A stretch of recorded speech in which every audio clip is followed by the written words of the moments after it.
আমাদের দেশে এখন যিনি প্রধান উপদেষ্টা আছেন সরকারের, তার নামটা কি কে বলতে পারে দেখি?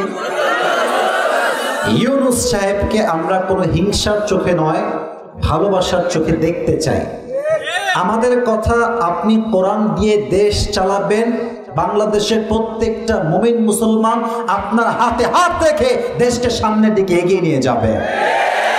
তবে হ্যাঁ, যদি নেক্সট ডে কখনো আমরা দেখি যে ওয়াজ মাহফিল কোনো ওসি সাহেব বন্ধ করেছেন, কোনো কমিশনার সাহেব বন্ধ করেছেন, কোন ডিআইজি সাহেব বন্ধ করেছেন, সঙ্গে সঙ্গে তার গদিকে ত্যাগ করতে আমরা বাধ্য করব যুবক ভাই।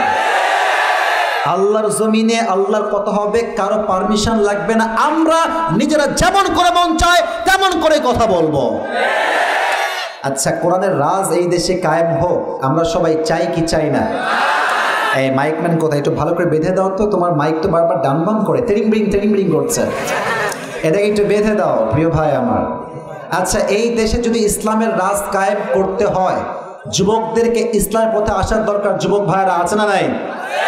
তো যুবক ভাইয়েরা ইসলামের পথে আসতে পারছে না, এর সবচেয়ে বড় কারণ নারীর ফিতনা এই যুগে অনেক বেশি বেড়ে গিয়েছে। যুবক ভাই, কিছু কিছু মেয়ে রাস্তাঘাটে এমন ভাবে হাঁটে, বোরকা নাই, হিজাব নাই, নেকাব নাই, এমন টাইট ফিটিং বোরকা পরে যুবকদের ঈমান চরিত্র সব নষ্ট হয়ে যায়। যুবক ভাই, আল্লাহ সেই মেয়েদেরকে হেদায়েত দান করুক, পড়া আমিন। আমি আসিফ, আমারও ছোট বোন আছে, আমারও বড় বোন আছে, তবে আমরা সেই শিক্ষা দিয়ে বড় করেছি বোনদেরকে যে তারা কখনো হিজাব ছাড়া বাহিরে বেপরদায় হতে পারবে না। ঠিক কিনা বলেন?